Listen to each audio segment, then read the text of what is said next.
ജോമി, നല്ല മഴ വരുന്നുണ്ട്, വേഗം അകത്തേക്ക് കയറ്.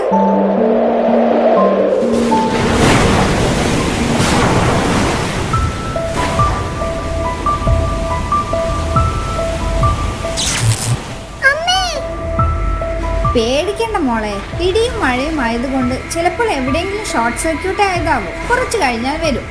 അമ്മേ, എനിക്ക് പേടിയാവുന്നു. നമുക്ക് വേഗം എമർജൻസി ലാമ്പ് കത്തിക്കാം. വാ, നമുക്ക് പോയി എമർജൻസി ലാമ്പ് കത്തിക്കാം.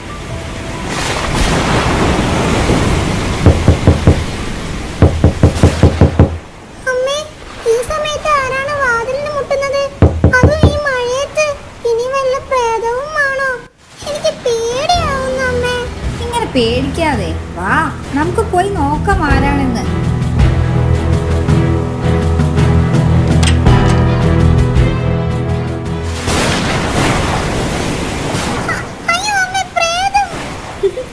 ഇത് പ്രേതമൊന്നുമല്ല. കണ്ണു തുറന്ന് നോക്ക് ആരാണ് വന്നതെന്ന്. എന്നാലും മോളെന്നെ പ്രേതം എന്ന് വിളിച്ചു കളഞ്ഞല്ലോ. പവർ ഇപ്പോഴൊന്നും ഇനി നോക്കണ്ട. ഒരു 3 മണിക്കൂർ കഴിയും. എവിടെയോ പോസ്റ്റിലേക്ക് മരം വീണിട്ടുണ്ട്. മെസ്സേജ് വന്നിരിക്കുന്നു. ഓ, അപ്പൊ ഇനി എങ്ങനെ ഫുഡ് ഉണ്ടാക്കും? പവർ വന്നിട്ട് ചെയ്യാൻ നിൽക്കുമ്പോഴേക്കും കിടക്കാൻ നേരം വൈകില്ലേ? നാളെ എല്ലാവർക്കും നേരത്തെ പോകാനുള്ളതല്ലേ? പേടിക്കണ്ട, ഇന്ന് നമ്മൾ എല്ലാവരും കൂടിയാണ് ഡിന്നർ ഉണ്ടാക്കുന്നത്, അല്ലേ ജോമി? ഇനി ബാക്കി അമ്മ ചെയ്തോളാം. അച്ഛനും മോളും വന്ന് വിശ്രമിക്ക്. എന്നാൽ അച്ഛൻ ഒരു കഥ പറ. ഞാനും അമ്മയും കേൾക്കാം. കറണ്ട് ഇല്ലാത്തത് കൊണ്ട് TV കാണാനും പറ്റുന്നില്ല. അച്ഛൻ കുട്ടിയായിരുന്നപ്പോൾ ടിവിയും കറണ്ടും ഒന്നുമില്ലായിരുന്നു. അതറിയാമോ മോൾക്ക്? ഇല്ല, കേൾക്കട്ടെ. അക്കാലത്ത് കറണ്ട് ഇല്ലാതെയാണ് ഞങ്ങൾ ജീവിച്ചിരുന്നത്. അതുകൊണ്ട് തന്നെ ഞങ്ങൾ എല്ലാ കാര്യങ്ങളും നേരത്തെ ചെയ്തു വെക്കുമായിരുന്നു. രാവിലെ 4 മണിക്ക് എഴുന്നേൽക്കും. എന്നിട്ട് എല്ലാ പണികളും നേരത്തെ ഇരുട്ടുന്നതിന് മുന്നേ ചെയ്തു തീർക്കും. ഒരു 7 മണി 8 മണി ആവുമ്പോഴേക്കും ഉറങ്ങുകയും ചെയ്യും. എന്ത്? നേരത്തെ കിടന്ന് നേരത്തെ എഴുന്നേൽക്കുമെന്നോ? അതെ, അതുകൊണ്ടാണ് കറണ്ട് പോയപ്പോൾ മോള് പേടിച്ചിട്ടും അമ്മ പേടിക്കാഞ്ഞത്. നേരത്തെ എഴുന്നേറ്റാൽ പല കാര്യങ്ങളും ചെയ്യാൻ നമുക്ക് സമയം കിട്ടും. നേരത്തെയുള്ള ഉറക്കം നമ്മളിൽ ക്ഷീണം കുറയ്ക്കും. അടിപൊളി. എന്നാ ഇനി മുതൽ ഞാനും നേരത്തെ കിടന്ന് നേരത്തെ എഴുന്നേൽക്കും. ആ, വന്നല്ലോ കറണ്ട്. കറണ്ട് വരേണ്ടിയിരുന്നില്ല. അതെന്താ? ഇങ്ങനെ ഓരോന്ന് സംസാരിച്ചിരിക്കാൻ എന്ത് രസമാ.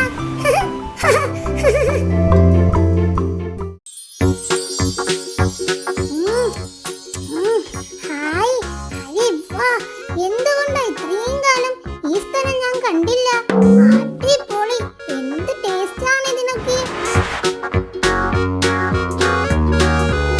ടോമി, ടോമി, ഡാ ബെല്ലടിച്ചു.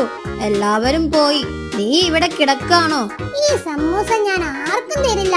ഇതെല്ലാം എനിക്കുള്ളതാ. സമൂസ എവിടെ?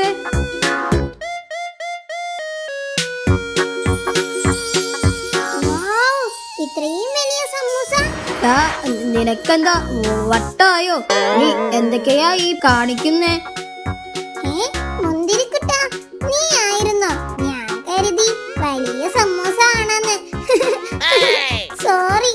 അടിപൊളി. എനിക്ക് നിന്നെ കാണുമ്പോഴൊക്കെ ജ്യൂസ് അടിച്ച് കുടിക്കാൻ തോന്നാറുണ്ട്. എന്നിട്ട് ഞാൻ അങ്ങനെ ചെയ്യാറുണ്ടോ? പറ. അതില്ല. ഇതൊക്കെ ശ്രദ്ധിക്കണ്ട അമ്പാനെ. ശ്രദ്ധിച്ചോളാം അണ്ണാ. അതൊക്കെ പോട്ടെ, നീ വേഗം വാ. നമുക്ക് ക്യാൻറ്റീൻ അടയ്ക്കുന്നതിന് മുന്നേ ചൂട് സമൂസ പോയി തട്ടാം. അതിന് നിന്റെയിൽ കാശ് വല്ലതും ഉണ്ടോ? ഓ പിന്നെ, അല്ലെങ്കിൽ കാശുണ്ടായിട്ടല്ലേ നമ്മള് ക്യാൻറ്റീനിൽ നിന്ന് കഴിക്കാറ്. എന്നാലും ആ ക്യാൻറ്റീൻ അങ്കിൾ നമ്മളെ ഇനി കണ്ടാൽ വിടില്ലട്ടോ.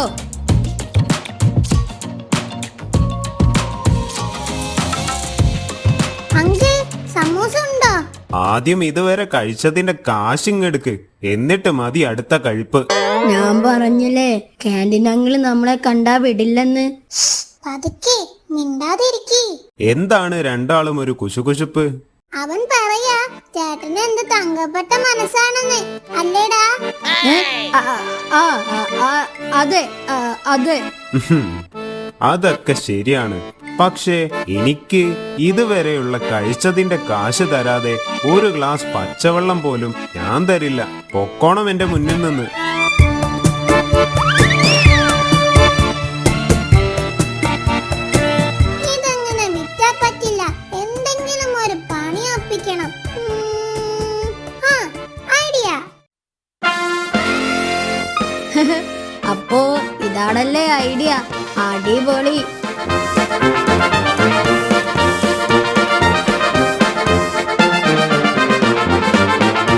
എന്റെ അമ്മേ, പാമ്പ്!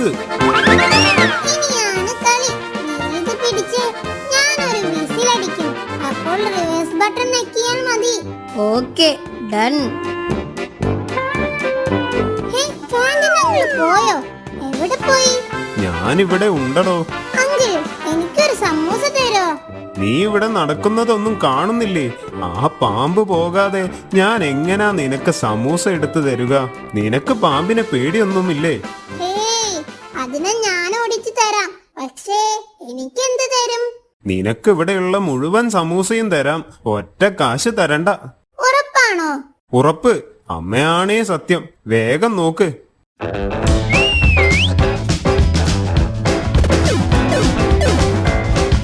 ടോമി, നീ ഒരു വീരൻ തന്നെ. ഇതൊക്കെ എന്ത് ക്യാൻറ്റീൻ അങ്കിൾ? നമ്മൾ വിഷയത്തിൽ നിന്ന് തെന്നി മാറുന്നു. സമൂസ സമൂസ.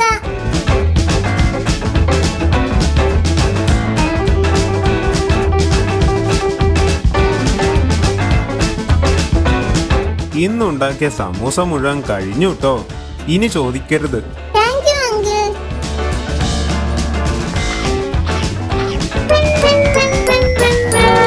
എടാ, ഇങ്ങനെ കഴിച്ചാ വയറ് പൊട്ടിപ്പോവും. സത്യം, ഇങ്ങനെ കഴിക്കരുത് ട്ടോ. അമ്മേ, എനിക്ക് വയറുവേദനിക്കുന്നേ. അമ്മേ.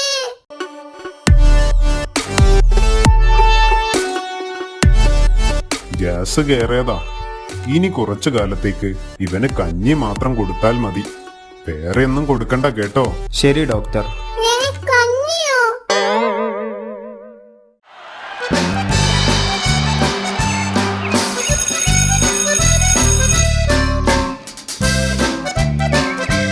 കുട്ടികളെ, നാളെയാണ് നമ്മുടെ ചിത്രരചനാ മത്സരം. ഓരോരുത്തരും ഓരോ ഷേപ്പ് സെലക്ട് ചെയ്യണം. ആ സെലക്ട് ചെയ്ത ഷേപ്പ് കൊണ്ടായിരിക്കണം നിങ്ങൾ ചിത്രം വരയ്ക്കേണ്ടത്.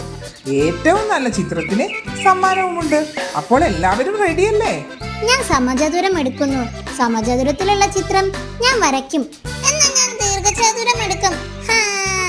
എന്നോടാ കളി. ദീർഘചതുരത്തിലുള്ള ചിത്രം ഞാൻ വരയ്ക്കും. എന്നാൽ ഞാൻ ഓവൽ ഷേപ്പിൽ ചിത്രം വരയ്ക്കാം. മതി മതി, ബാക്കി നാളെ. അപ്പൊ all the best. See you tomorrow.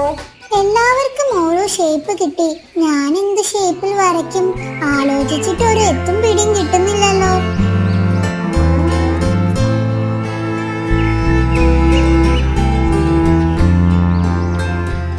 എന്തു പറ്റി മോളെ? എന്താ മുഖത്തൊരു വാട്ടം?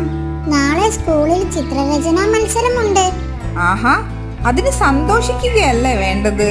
അതല്ല അമ്മേ, ഷേപ്പ് വെച്ചിട്ടാ ചിത്രരചനാ മത്സരം സംഘടിപ്പിക്കുന്നത്.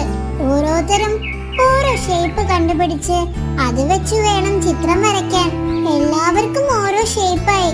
ഞാൻ ഏത് ഷേപ്പിൽ വരയ്ക്കുമെന്ന് ആലോചിച്ചിട്ട് ഒരു എത്തും പിടിയും കിട്ടുന്നില്ല മമ്മി. വിഷമിക്കണ്ട, നീ കണ്ണു തുറന്നൊന്ന് നോക്കിക്കേ. ഈ ലോകത്ത് എന്തെല്ലാം ഷേപ്സ് ഉള്ള വസ്തുക്കളുണ്ടെന്ന്. അത് ശ്രദ്ധിച്ചാൽ തന്നെ നിനക്ക് നാളെ വരയ്ക്കാനുള്ളത് കിട്ടും. മമ്മിയെ സഹായിക്കാം. അത് നല്ലൊരു ഐഡിയ ആണല്ലോ. ഞാനൊന്ന് നോക്കട്ടെ. ജനലൊരു സമചതുരമാണ്.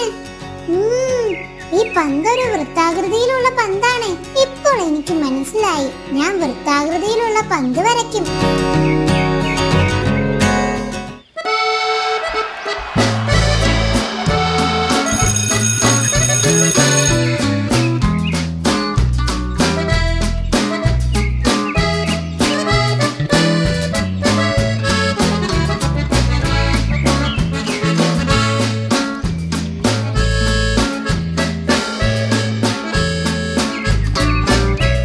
കുട്ടികളെ, നിങ്ങളുടെ ചിത്രങ്ങൾ വളരെ നന്നായിട്ടുണ്ട്. എന്നാൽ ജോമി വരച്ച ചിത്രമാണ് അതിൽ മികച്ചു നിൽക്കുന്നത്. കണ്ടില്ലേ, അവൾ വൃത്താകൃതിയിലുള്ള ഒരു ഫുൾ ചിത്രം തന്നെ വരച്ചു. അതുകൊണ്ട് തന്നെ the first prize goes to Jomiya.